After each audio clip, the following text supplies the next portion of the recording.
Welcome to EJB Talks, Rutgers Blaustein School experts in policy, planning, and health, where we talk with our faculty and staff experts, as well as students, about how the fields of public policy, urban planning, public health, health administration, and public and urban informatics affect your lives.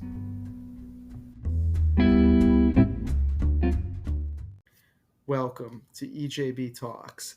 I'm Stuart Shapiro, the Associate Dean of the Faculty at the Blaustein School, and the purpose of this podcast is to talk with my colleagues and our alumni about policy, planning, and health, the interaction between these issues, and how they affect people in New Jersey, the United States, and the world. This week, we conclude our tour of new Blaustein School faculty that has begun our podcast's second season. Today, I'm speaking with Professor Jermaine Toney, who teaches in the program nearest and dearest to my heart, the Public Policy Program. Professor Toney, welcome. Thank you so much, Stuart. It's great to be here. Pleasure.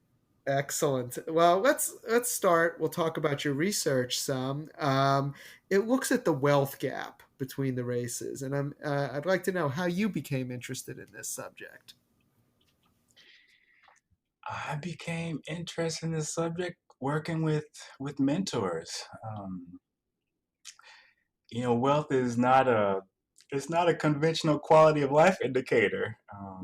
Yet it's so important. So the normal conventional indicators are educational attainment, household income, home ownership, and so I met I was started working on this subject through mentors. I met Derek Hamilton when I was at the New School. I did an independent study with him. I met Sam Myers, who's a professor at the University of Minnesota, and I was working in as a lead researcher with a nonprofit organization there, connecting policy analysis with community-based organizations and policymakers. And he invited me onto a project looking at that explored racial bias in mortgage and small business loan denial rates in the Twin Cities. And this work was actually recently profiled in U.S. News and World Report as context for the George Floyd protest. So both of them, Sam and Derek, are trained as economists and encouraged me to get a doctorate in economics. They both served up on my dissertation committee, and that's where I started exploring these structural factors related to the wealth gap, the role of financial institutions and the role of who's born in your family, your extended family, your kin networks. So many people in our audience probably understand the difference between income and wealth, but some may not, and some may conflate the two. Can you explain the difference and why wealth is important? Yes. Well, generational wealth matters. Wealth is distinct from income. Income, you can think of it as a flow of resources. Say you get a paycheck from employment, or maybe you earn interest from your bank account. While wealth is a stock of resources built from possessing assets, so stocks, savings, home ownership. And here's where generational wealth matters. Wealth, more than income, can be used to invest in appreciating assets for offspring, such as college education, unpaid internship in a high rent city, starting a new business, buying a property in a better residential neighborhood. Without these wealth transfers, regardless of income, these assets are just much harder to attain. I love the stock and flow analogy, and I think that hits the nail on the head there. That wealth is your stock of assets, whereas income is the flow coming into your assets, and there's also a flow going out, and if that matches the income, then you don't accumulate wealth, and that's the situation many people find themselves in.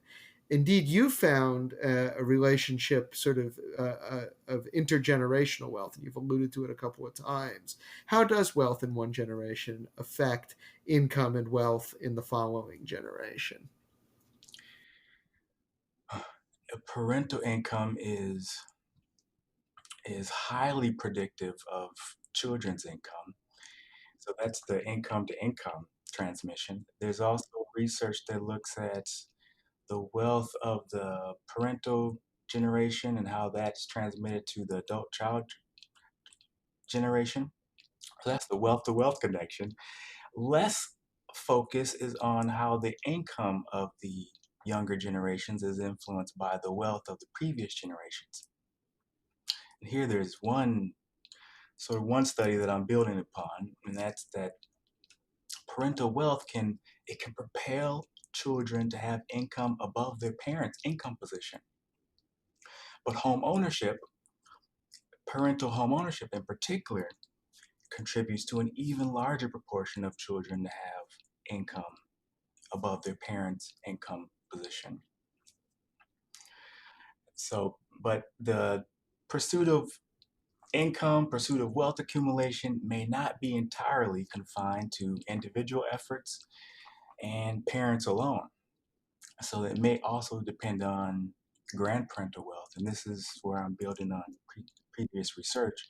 I'm finding that grandparental wealth, the paternal and the maternal side lineages, are highly predictive of, highly correlated, positively correlated, strongly correlated with the third generation's income mobility. So this, let's talk a little bit about the mechanism. It makes sense to me that would happen intuitively, but let's talk about the mechanism that happens by. Is that parental and grandparental wealth can pay for a college education, which then increases income for the following generations? Is it that they can put a down payment on a house for someone? How do you think this actually happens? You're alluded to it. Two concepts to think about. One is family insurance, and two is investment. So extended family wealth, so it's parental, grandparental wealth, can be used to smooth income, say during I don't know, the offspring is facing employment gaps or facing financial hardships, which is a direct form of family insurance. Now, with regards to investment, parental and grandparental wealth can be used to help the child with home ownership acquisition, can pay for higher educational attainment, and investing in stocks, which all of them later improve offspring or third generation's income and wealth prospects. Now, one of the fascinating aspects of your work is how this relationship between wealth and income leads to an increase in racial disparities that get worse over time. Can you talk a little bit about that? Yes, as I look at income at life events, which represents these life events represent all these various ways that parental and grandparental wealth can drive mobility and also inequality.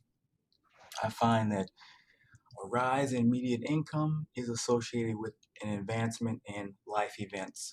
So, when you're forming your own household, your income is quite low. It starts to rise when you become a first-time homeowner. It rises again when you start to complete your college education. It rises again gently when you enter your first marital union and when you have your first newborn child, and it peaks around when you turn 40 years of age. Aligned with these life events is the black white gap in median income. When white children are forming their own household and becoming a first time homebuyer, black households possess 6 and 7 cents, respectively, for every dollar earned by white households. When blacks complete their college education and enter their first marriage, they hold around 7 and 8 cents, respectively, for every dollar amassed by whites. When whites are having their first newborn child and turning 40 years of age, blacks possess 5 cents for every dollar earned by whites. And so these life events represent all these ways that parental and grandparental wealth can drive income mobility. What we're seeing, you see the disparities are growing over time, and this is very much stemming from just the accumulation of advantages that come from extended family wealth from parents and grandparents. Yeah, that's very sobering in terms of the gap that we need to be overcome, and how big a job is ahead of us. I mean, just to sort of put this in pretty metaphorical terms here, we have long talked about the American dream and each generation being better off than the one that preceded it.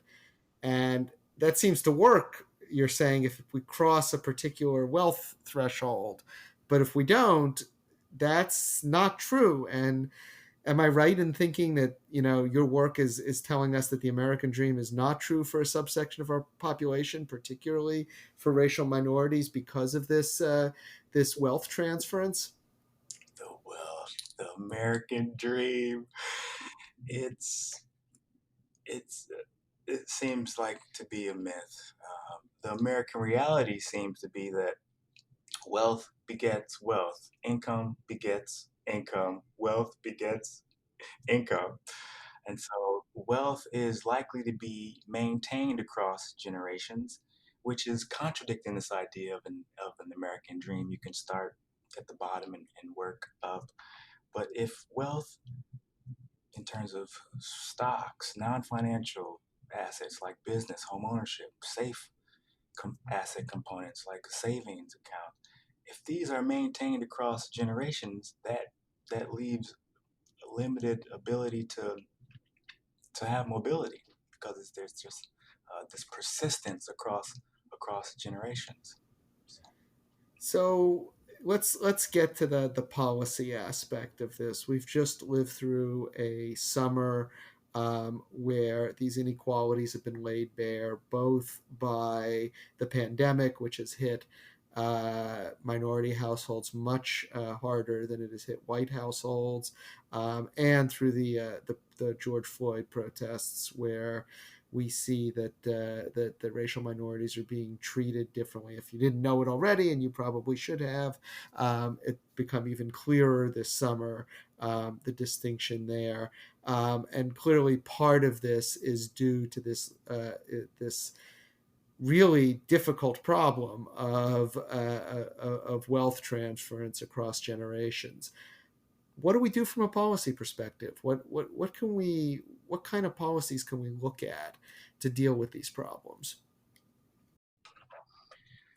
well, solutions are being proposed. Elected leaders are taking leadership to address wealth disparities. But as you mentioned, there's wealth is being transferred across generations. The current wealth disparities we're seeing now are decades and decades and decades in the making. So policy solutions won't fix this overnight.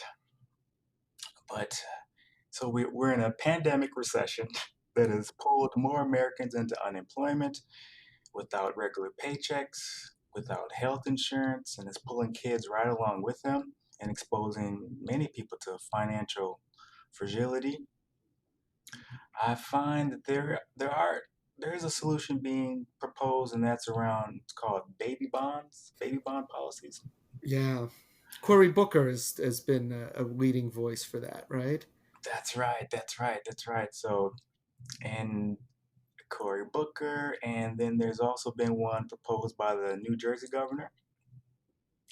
They're trying to, I mean, the idea is they're trying to remove barriers to wealth for low income households. So, there's a proposed bond for a modest amount for children that they can use the proceeds when they turn 18 to pay for college, purchase a home, start a business. Maybe they'll continue to continue to invest, and use the proceeds later. But I think this is movement in the right direction. Smart, long term investment. Yeah. Am I off base though in thinking we also need to reverse some of the repeals of our more progressive taxation policies that were in place for a long time that we have cut back on? It seems to me that if wealth transference is a problem, part of policy's role is to facilitate that wealth transference, and taxation is probably the most frictionless mechanism by which to do so. Yeah, yes, that's also a route. Repealing repealing taxing wealth, making it come to the public coffers and being able to redistribute it.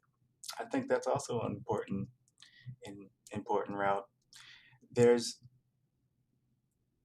there's so the, I I'm a longitudinal researcher, and so I'm aware of wealth data. At the national surveys on wealth, so survey of income program participation, national youth longitudinal survey, panel study of income dynamics.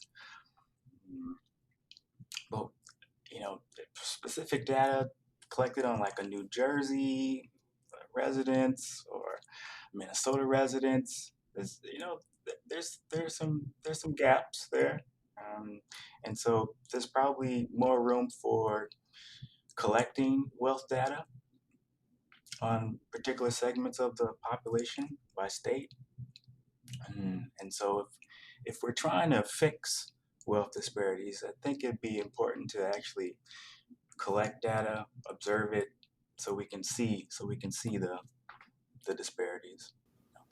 Well, that leads me nicely into our last question. What projects do you see yourself moving into over the next several years around these issues? I've been very encouraged by the social movements that emerge in the wake of the pandemic recession and the police killing of George Floyd. These movements have placed a spotlight on disparities in employment, income, wealth, access to credit, mass incarceration, media representation. I'm I want to build on my work in the Twin Cities. I've just been invited onto a project that's looking at disparities in loan denial rates in the Twin Cities. And again, the George Floyd protests have brought just renewed attention to these issues. So I'm working on a study that will examine different components of disparities in loan denial rates. So this is from mortgage, small business. So the standard demographic property loan characteristics. B, census tract redlining from the 1930s and 40s. I mean B, excuse me. And there's these maps that Coburn was talking about yesterday in his talk here at the Blaustein School about these maps that are being revealed out of Virginia that allow you to look at a map and look at the redlining. This is in the New Deal, the maps that were helping to promote redlining. So there's red district, don't loan there. Yellow district, loan there, but with caution. So I want to integrate those. So census tract redlining from the 1930s and 40s, census tract yellow lining and ethnicity of neighborhood from the 1930s and 40s. I understand there was quite a bit of anti-Semitism in the real estate industry and in Twin Cities. And I also want to look at what we can learn from the location of riots in the 1960s in the Twin Cities in Minneapolis and St. Paul. So it definitely, your work really highlights the fact that how both policy choices and behaviors can have repercussions that echo through the generations. And I really think that that's a valuable contribution. Thank you for coming on today and talking about these issues with us. Oh, my pleasure. Great to be here, Stuart. Thank you. A big thank you as well to our production team, Amy Cobb and Karen Olson. We'll be back next week with another talk from another expert from the Blaustein School. Until then, stay safe and make sure you vote.